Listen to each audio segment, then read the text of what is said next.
Okay, I've made a decision regarding this King Canada Power Force 5000 watt diesel generator. I've decided to sell it as is. It needs the control board replaced that controls pretty much everything, unfortunately. It doesn't control anything coming off the inverter. It just controls everything on the actual start side.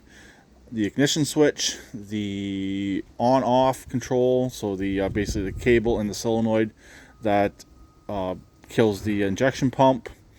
It controls the oil monitoring system. Since this does have low oil monitoring, this will not run if it senses low oil pressure. There's a lot that it controls. I'll show you the box. It lives right there. As far as I know, that is the issue right there, is that control box, module, whatever you want to call it. I will, though, pull the control panel out. I'll check if there's any blown fuses behind this control panel. Maybe, just maybe, it's a blown fuse. It doesn't appear that this has been taken off. All the screws are in it. So, maybe, potentially, it has a blown fuse. That would be the easy fix. But most likely, it is that control box. It did say in the auction, though, it said regulator. That's definitely not a regulator. That's a brain box. It's a controller. A regulator is normally located on the generator side to regulate voltage.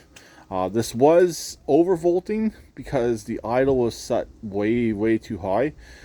On the 120 volt side, it was around 140, 150 volts. On the 240 side, it was closer to 300. So this machine was definitely running really fast, and to be honest, I was almost afraid of it running away at a few times, but obviously never did, so we're good on that aspect.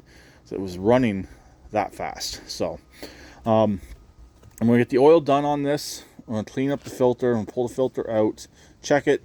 I think I may have one hanging around, but usually with these screen filters, you can just spray them out with carburetor cleaner and they are fine as long as there's no huge chunks missing out of them.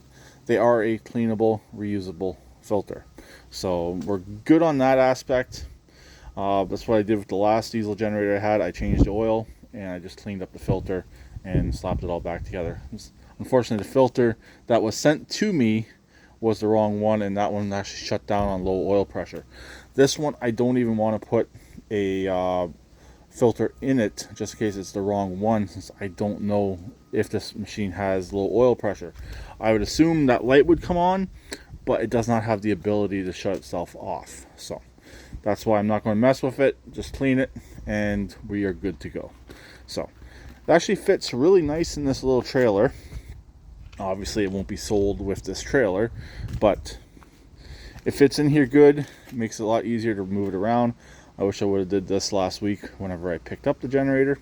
It would have made my life a lot easier because I was dealing with a sore back last week. So anyways, that's pretty much it on this. I'll probably do one, maybe two more final videos on this generator, but I bought it to flip. I didn't really buy it to do much of anything else with it, since it does have an issue. I just want to get it working a little bit nicer for a potential new buyer. And like I said, it's probably going to end up just being a parts unit anyways. So I'll talk to them later. Please keep it redneck like always, and please subscribe and comment.